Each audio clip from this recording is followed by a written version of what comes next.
자, 여러분 안녕하십니까? 주님의 평안을 빕니다. 세상 모든 것에는 때가 있다라고 성경은 말씀합니다. 특별히 전도서 3장을 보시게 되면 그 때에 대해서 분명하게 우리에게 가르쳐 줍니다. 솔로몬의 영화가 계속될 것 같지만 그렇지만 솔로몬도 망하고 말았고 그 몰락의 역사를 우리는 보게 됩니다. 1장부터 11장까지 지속되는 이 말씀 속에서 지혜의 그 근본이 무엇인지 우리는 알게 되거든요. 하나님을 알고 하나님을 경외하는 것이 근본이 됨에도 불구하고 또 지혜롭다고 했던 솔로몬이 어리석은 일을 범했던 것을 우리는 읽게 됩니다. 자, 오늘은 솔로몬 왕국의 또 영광과 몰락에 대해서 전체적인 정리를 했으면 합니다. 우리 같이 기도하겠습니다. 하나님 감사합니다. 이 시간 성경의 모든 이야기들을 깨우치기를 원합니다. 하나님께서 저희들에게 가르쳐 주셔서 우리 마음속에 분명한 깨달음이 새겨지게 해주시옵소서. 예수님의 이름으로 기도합니다. 아멘. 오늘 이렇게 진행을 하겠습니다. 사실 그 열왕기 상은요, 세 개의 부분으로 나누어져 있는데, 하나는 솔로몬이 다윗에 이어서 왕위를 계승한 부분이 자세하게 기록되어 있고, 그 다음에 솔로몬이 왕이 된 이후에 한 이야기들이 나와 있습니다. 그것이 중간 부분. 그 다음에 솔로몬이 이제 죽은 다음에 왕국이 완전히 분열되어서 여호야킨 왕까지, 그때까지 나와 있는 것이 이제 22장까지의 부분입니다. 그래서 이렇게 세 가지 부분이 있는데 오늘은 앞쪽의 두 부분, 즉 1장부터 11장까지의 솔로몬 왕국의 그 영광과 그 다음에 쇠퇴에 대해서 살펴드리겠습니다. 솔로몬에게는 이복형이 있었지요. 왜냐하면 어머니가 이제 여럿이었기 때문에 이복형이 있었는데 이복형 중에서 아도니아라고 하는 사람이 솔로몬 말고 자기가 왕이 되고 싶어 했습니다. 그럴 수밖에 없는 것이 사실은 아도니아라고 하는 사람의 바로 위에 그 형은 압살롬입니다. 압살롬이 아버지 다윗을 쳐서 일어났지요.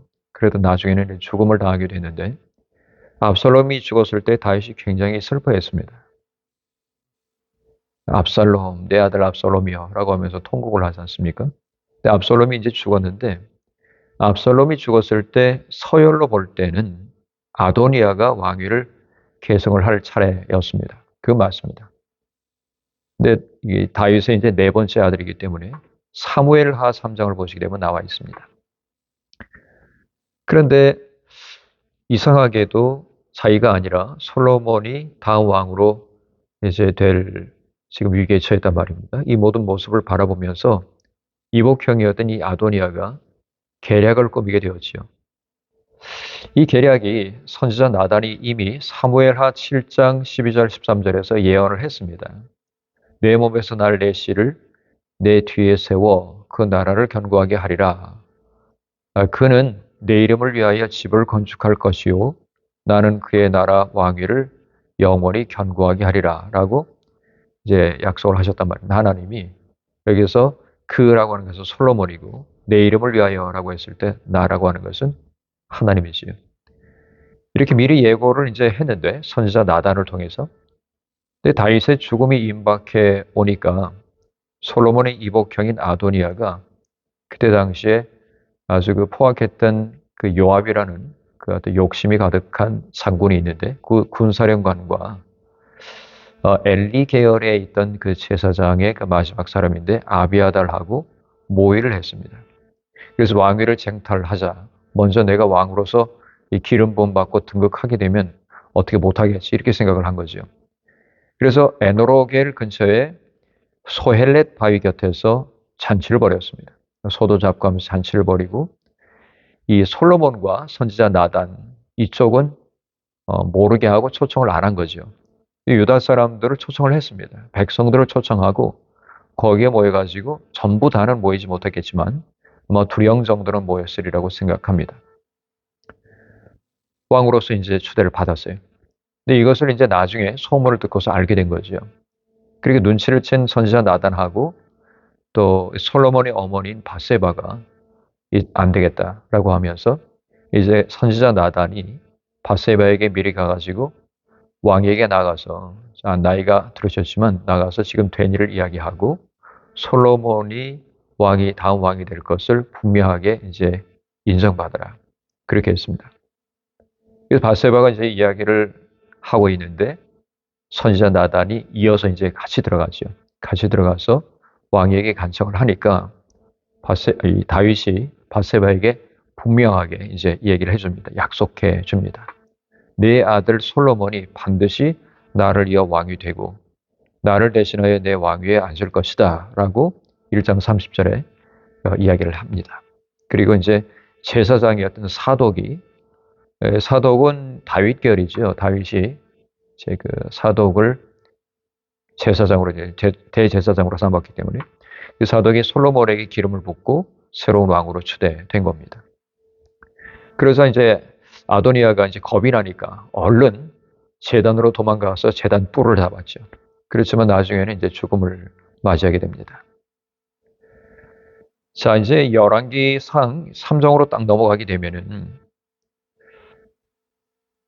새롭게 왕이 된 솔로몬이 안타까운 일을 이제 하게 됩니다. 여러분, 아버지 다윗이 많은 피를 흘리고 또 이것 때문에 하나님의 전을 짓지 못하게 되었다라고 했는데 왕이 되자마자 이 사람이 했던 것은 숙적들을 숙청하는 것이었어요. 나쁜 씨앗이 될 만한 사람들은 전부 다 이제 죽여버린 거죠. 어떻게 보면 정치적으로 이렇게 하지 않으면은 왕권이 흔들릴 수 있다라고 생각되지만 하나님의 처단을 기다리지 않고 사람들을 이렇게 모두 죽인다. 심지어는 압살롬이 죽었는데 자기의 형인 아도니아가 반역을 했다고 해서 자기의 형 아도니아를 또 도비아를 이용해서 죽이게 되는 그런 일을 범하게 되죠. 글쎄요, 이것이 하나님의 마음에 맞았는지는 모르겠습니다. 저는 그렇다고 대답을 할 수가 없겠어요. 아무튼 이 사람이 왕이 되어서 이제는 하나님이 명하신 것들을 이제 시작합니다. 4년 차가 되었을 때 그는 하나님의 전 건축하기를 시작하고 하나님의 전 건축 이후에 자기의 왕궁을 13년에 걸쳐서 건축을 합니다. 7년 더하기 13년을 해서 총 20년 동안의 건축의 대장정을 이제 시작을 하지요. 그것뿐만이 아닙니다. 그뿐만이 아니라 여러 가지 국고성이라든지 또는 밀로 같은 망대 같은 것들을 이제 짓게 되고 교통의 요충지마다 이제 성을 지어가지고 무역하는 길을 지키게 됩니다. 근데 이 모든 것들을 세금과 또 노동력을 통해 가지고 이 모든 일들을 행하게 됩니다. 왕이 된 솔로몬이 하나님이 주신 지혜로서 슬기로운 재판을 이끌었습니다. 그리고 3,000개의 잠언을 짓고 1,005개의 노래를 지었다라고 하는데 성경 속에는 그 절반도 수록되어 있지는 않습니다. 그 나머지는 어디가 있는지 우리가 알 수는 없지만 그렇지만 절반도 안 되는 이 성경 속에 수록되어 있는 잠언들과 또 전도서 지혜와 또 아가 그 노래를 볼 때 참 아름답다 또 지혜롭다 하는 것을 우리는 느낄 수가 있습니다. 뿐만 아니라 이분은 이 세상의 모든 부귀와 영화를 누리고 권력까지 누린 사람이지요. 오늘 새벽에 읽었던 본문 속에 10장을 보시게 되면 그 속에 얼마나 많은 부귀 영화가 있는지 또 금으로써 모든 것을 입혔는지를 볼 수가 있습니다. 확장된 영토, 또 무역을 통해 가지고 또 항구까지 얻게 되고 또 항구를 얻어서 이제 무역을 하면서 강력하게 정비된 이 군사력, 애국으로부터 이 병거와 말들을 수입해 가지고 또 장사를 하기도 하고 나중에는 해족속이라고 하는 히타이트 사람들에게 되팔기도 하는 이런 일을 하죠. 또 외교를 통해 가지고 애굽의 공주를 아내로 맞이하고 또 심지어는 그 스바의 여왕이 아련을 하고 지혜를 듣기 위해서 이제 오기도 하죠. 자, 국민으로부터 거둔 세금도 많습니다. 1년에 오늘 그 10장의 14절을 보게 되면은 666 그러니까 666달란트의 세금이 그 금이 1년 동안에 거치게 됩니다. 이것이 계속해서 쌓이게 되죠. 외국이랑 무역을 해가지고 거기서부터 벌어들인 외화, 그리고 솔로몬이 그의 그 왕좌를 짓는 그 아름답게 지은 것들, 그 다음에 금 방패들, 큰 방패와 작은 방패들을 만들어서 레바논으로부터 가지고 온 그 백향목으로 지은 그 아름다운 향내나는 궁전에다가 장식해 놓은 것들, 또 심지어는 내륙에 있는 그 이스라엘에게는 바다로 가는 그 배가 필요가 없는데도 불구하고 바다로 통하는 그 항구를 얻게 되고 거기에서 무역을 하는 그 군함을 만드는 이런 모든 것들, 이 일들이 쭉 성경에는 나와 있습니다. 왕좌, 그 다음에 방패, 그가 먹는 모든 그릇들, 그 다음에 심지어는 군함까지 모두 순금으로 덧입혔습니다. 거기다가 7년에 걸쳐서 지은 이 성전, 이 예루살렘 성전은 세계 속에 소문이 나는 곳이 되었어요. 어떤 그 우상의 제단들도 이 정도가 되지 못했다 하는 것이죠. 그리고 이 성전은 이스라엘에서 돌 뜨는 곳에서 잘 다듬어 가지고 이걸 옮겨와서 이 바닥을 깔게 되고, 그 다음에 레바논의 그 페니키아 지방의 그 두로왕 히람에게 그 부탁을 해가지고 백향목과 잣나무를 벌목을 해서 오게 되고, 기술자들까지 합해가지고 또 일꾼은 대주고 먹을 것도 대주고 이렇게 하면서 열심히 건축했습니다. 그리고 모든 장식이 금으로 덧입혀졌습니다. 성전의 길이가 60규빗, 그 다음에 폭이 20, 높이가 30규빗이었다 그랬습니다. 요즘에 구글 도량형 그를 보게 되면은 컨버트를 이렇게 하게 되면은요, 60규빗 하면은 어떤 경우에는 뭐 규빗이라고 하는 것이 정확한 도량형으로 나와 있지 않고 성인 남자의 여기 팔꿈치부터 이렇게 폈을 때 손끝까지의 길이를 얘기하는 것이기 때문에 한 27m 정도에서 31m 정도로 봅니다. 이게 한 30m 정도로 보면 될 텐데, 요즘 큐빗으로 이제 따지게 되면은 27m가 됩니다. 그 다음에 폭은 9m예요. 폭은 9.1 정도 되는데 9m. 그 다음에 높이는 13.5 정도가 되겠습니다. 그러니까 여러분, 이 나라 전체의 사람들이 와서 예배를 드리는 곳에 지어진 성전이라고 하기에는 규모가 그렇게 크지는 않죠. 가장 긴 길이가 27m 정도가 이렇게 되지 않기 때문에 교회 정도가 되겠습니다. 한 중형도 되지 않는 그런 교회 정도가 될 텐데, 이렇게 지어놓고 가장 중요한 것은 바로 내실이에요. 내실이라고 한다면 성소가 되겠고, 내실에서 칸막이를 하고 백향목 널판을 가지고 칸막이를 만들고 거기 안쪽에다가 이제 지성소를 두고 다윗성에 모셔뒀던 언약궤를 성전 안으로 이제 제사장들이 메어서 옮겨놓게 되었습니다.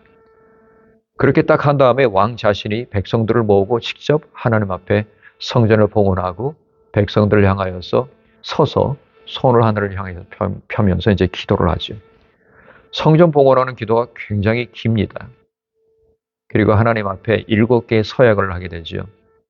이만저만하게 되면은 하나님 용서해 주시고 구해달라고 그렇게 이제 기도를 하게 되죠. 이 솔로몬이 출애굽을 한 다음에 480년 만에 하나님이 약속하셨던 땅 위에 하나님의 성전을 건축하게 됩니다.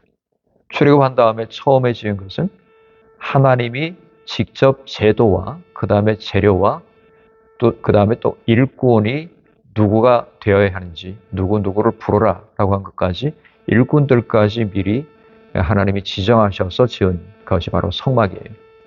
근데 지금 솔로몬의 성전은 훨씬 더 아름답고 대단한 재료로 만들어졌지만, 그럼에도 불구하고 큰 차이가 있다면은, 예전에는 하나님이 지정하셔서 한 것이지만 이제는 이 사람이 제도를 만들었고 그 다음에 일꾼도 하나님을 믿는 사람들이 섞여 있었지만은, 그렇지만 그 모든 식양 같은 것들이 하나님 믿지 않는 두로 페니키아 지방의 다신교의 사람들이 들어와서 했다는 것, 이것이 큰 차이입니다. 그래서 믿음이 없이 어떻게 믿음의 예배 건물을 지을 수 있을까? 이것은 처음부터 지을 때부터 하나님의 뜻은 아니었다라는 사실을 알 수가 있습니다. 물론 성경 속에는 하나님이 그 영광이 이 자리에 임할 수 있도록 하시지요. 그렇지만 분명하게 하나님 앞에 봉헌하며 기도했던 것을 들었다고 하나님이 처음에 말씀하시면서 만일이라고 하는 것을 두 번을 이야기하십니다. 만일 너희가 내 계명과 규례 법도를 지키지 아니한다 하면은 이런 일이 벌어질 것이다. 만일에 너희와 너희 자손이 내 길에서 떠난다면 이런 일이 벌어질 것이다. 이스라엘이 내게서 버려질 것이고 엎드려질 것이고 이 전도 던져버리겠다라고 말씀을 하십니다. 먼 데로 던져버리겠다라고 말씀하신 것을 볼 때 이것이 하나님 아버지의 저주를 받아서 분명하게 먼 데로 이 모든 것들이 빼앗기는 그 던짐을 당하는 것을 예고하는 것이라고 말씀할 수 있습니다. 성전 건축을 7년 그리고 자기의 왕궁을 13년을 건축을 했는데 성전을 건축할 때 역군 3만 명을 동원을 했습니다. 그러면서 매월 한 번에 3만 명이 다 같이 가서 일하는 것이 아니고 너무 피곤해질 테니까 한 달씩 10,000명씩 이렇게 3교대로 돌린 거죠. 이 노역을 하면서 백성들의 피곤이 누적되고 불만과 불평이 쌓이게 됩니다. 9장 22절을 보게 되면 솔로몬이 자기 백성들은 노예로 삼지 않았다. 노예로 삼은 것은 아주 멸망시키지 않고 남겨뒀던 가나안 7족속 백성들이다. 그 사람들은 부역자로 삼았다라고 이야기를 해요. 근데 이것부터가 사실은 잘못됐어요. 멸하라고 말씀했지만 자기 뜻대로 남겨놓고 나중에 일을 시켜먹기 위해서 남겨둔 거거든요. 근데 여러분, 하나님이 일을 하고 개척하는 일을 하기 위해서는 이스라엘 백성들이 자기들의 힘으로 하면 되잖아요. 근데 일하기 싫으니까 노예로 부리는 사람들을 남겨뒀던 겁니다. 이거 처음부터가 잘못된 거죠. 하나님이 하지 말란 것을 했으니까요. 그 다음에 이스라엘 백성들을 노예로 삼지는 않았지만 하나님의 성전을 짓고 자기 왕궁을 짓겠다고 이스라엘 백성들은 강제 노동을 시켰습니다. 그 노예는 아니지만 노동을 시킨 거죠. 그러다 보니까 이것 때문에 사람들의 그 물질을 착취하기도 하고 그 다음에 사람들에게 그 노역을 시키면서 굉장히 힘들게 했기 때문에 민족적인 아주 피곤이 쌓여간 겁니다. 사실 이것 때문에 가죽 채찍을 가지고 다스렸다. 이런 얘기가 나중에 나오잖아요. 이 솔로몬의 아들 로보암이 우리 아버지는 가죽 채찍을 가지고 다스렸지만 나는 새로 만든 채찍을 가지고 너희를 전갈 채찍으로 다스릴 거야 라고 이야기를 했잖아요. 그것 때문에 로보암을 배척하게 되고 나라가 두 쪽으로 갈라지게 되었습니다. 성전 건축을 13년 동안 했다라고 했는데 자기 궁을 이렇게 아름답게 짓고 그것을 위해서 더 많은 세월을 보내게 되었습니다. 그리고 그 규모도 성전보다 한 4배 정도가 되는 그런 규모로 지었습니다. 뿐만 아니라 자기의 궁전 바로 옆에 쌍둥이 궁전을 지었는데 누구를 위해서 지었다고 성경 말씀합니까? 바로의 딸을 위해서, 애굽의 바로의 딸을 위해서 지었다는 거죠. 바로라고 하는 것은 사실은 태양의 아들이라는 뜻인데 오는 태양이라는 뜻이고 바로는 이제 아들이라는 뜻이거든요. 그래서 바로 하면은 태양의 아들입니다. 태양신 섬기는 이 사람들의 그 딸을 데리고 와서 자기 아내로 삼은 것은 사실은 무역과 그 다음에 태평성대를 위한 인간적인 생각 때문이었습니다. 뿐만 아니라 궁을 건축하고 700명의 후궁과 300명의 첩을 가졌대요. 이게 이 사람이 정식 아내만 700명이고 결혼한 사람, 정식 결혼식을 해서 한 사람은 700명이고 나머지 300명은 첩이란 말이죠. 근데 역사적으로 페르시아의 다리우스 코마노두스라고 하는 사람의 그 첩이 329명이었다고 합니다. 그러니까 많은 첩을 거느리고 아내를 가진 이 사람보다 솔로몬이 더 많았다는 얘기거든요. 근데 이게 하나님이 지정하신 것인가? 결국 그렇지 않죠. 하나님이 이렇게 말씀하실 리도 없고 말씀을 이 사람이 따랐을 리도 없을 것 같아요. 근데 이게 노동이 강화되고 또 이방신을 섬김으로써 이스라엘은 완전히 나랏길로 빠져 들어가고 맙니다. 이게 이제 반란의 씨앗이 되지요. 이때 등장한 사람이 누구냐 하면은 바로 여로보암입니다. 여로보암은 사실은 솔로몬의 신복입니다. 솔로몬의 신복인데 밀로를 만드는 작업 감독이었습니다. 밀로는 이제 그 망대거든요. 망대인 밀로라고 하는 것이 사실 솔로몬이 처음 지은 건 아닙니다. 그러니까 아버지 다윗 때 이 바깥의 적들을 침입을 막기 위해서 교통 요청지에 이런 것들을 만들었는데 이것을 점점 더욱더 튼튼하게 만들고 더 증축하게 되었습니다. 이 백성들의 그 고혈을 짜고 노동력을 착취하면서 굉장히 피곤해지고 있던 차에 어느 날에 아히야라고 하는 선지자가 자기의 새로운 옷을 12조각으로 찢어요. 그런 다음에 10조각을 길에서 만난 여로보암에게 딱 주면서 10지파를 떼어서 나라를 세울 것이다. 이렇게 예언을 합니다. 근데 그걸 또 얘기를 했어요. 근데 이 사실을 알게 된 솔로몬이 이 여로보암을 죽이려 하자 여로보암이 애국으로 피신을 하죠.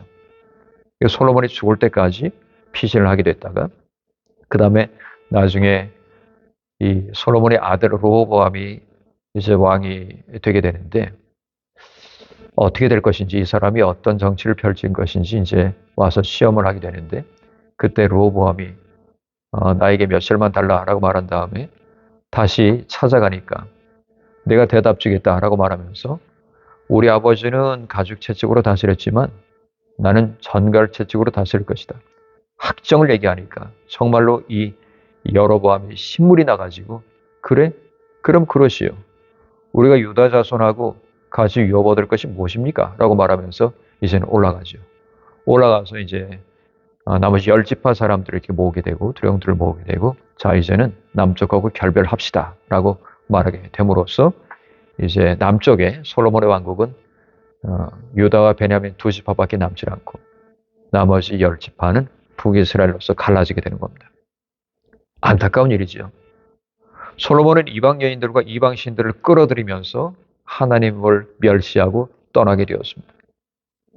이때 하나님은 남겨뒀던 대적들인 에돔과 시리아를 일으켜서 이스라엘을 쳐들어오게 하고 또 애굽에서 돌아온 여로보암이 북쪽 10지파의 봉기를 이끌어서 나라가 두 조각으로 분열되는 비극으로 이어지게 된 겁니다.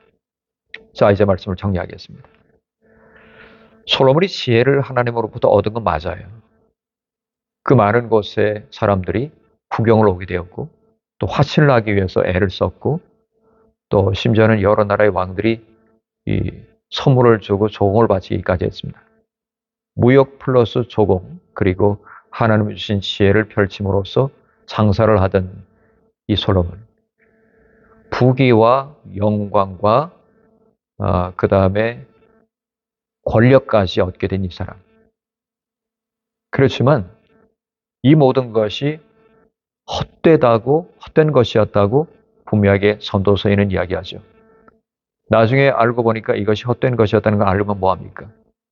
자기가 그렇게 살지를 못했던 거죠.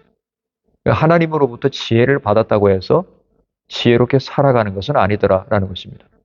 즉 하나님으로부터 많은 은혜를 받았다고 해서 은혜를 누리고 은혜대로 살아가는 것은 아니더라는 것입니다. 은혜를 지키는 것은 더욱더 중요하다는 얘기죠. 우리에게 믿음이 주어졌다고 해서 우리가 만약에 믿음대로 살지를 못한다면 솔로몬처럼 이런 결국을 맞이할 수밖에 없다는 결론이 나오게 되는 거죠. 그러니 여러분 우리가 하나님의 은혜를 지켜나가는 것이 매우 중요한 것을 알았을 때 주님께로부터 지혜를 구할 뿐더러 받은 바 지혜대로 사는 것은 더욱더 중요하다는 사실을 깨우쳐야 되겠습니다. 우리 같이 기도하겠습니다. 하나님 감사합니다. 주님의 말씀을 오늘 확실하게 깨닫게 되었습니다. 솔로몬의 영광과 몰락을 살펴보며 지혜의 마음을 얻고 살게 인도해 주시옵소서. 예수님의 이름으로 기도합니다. 아멘.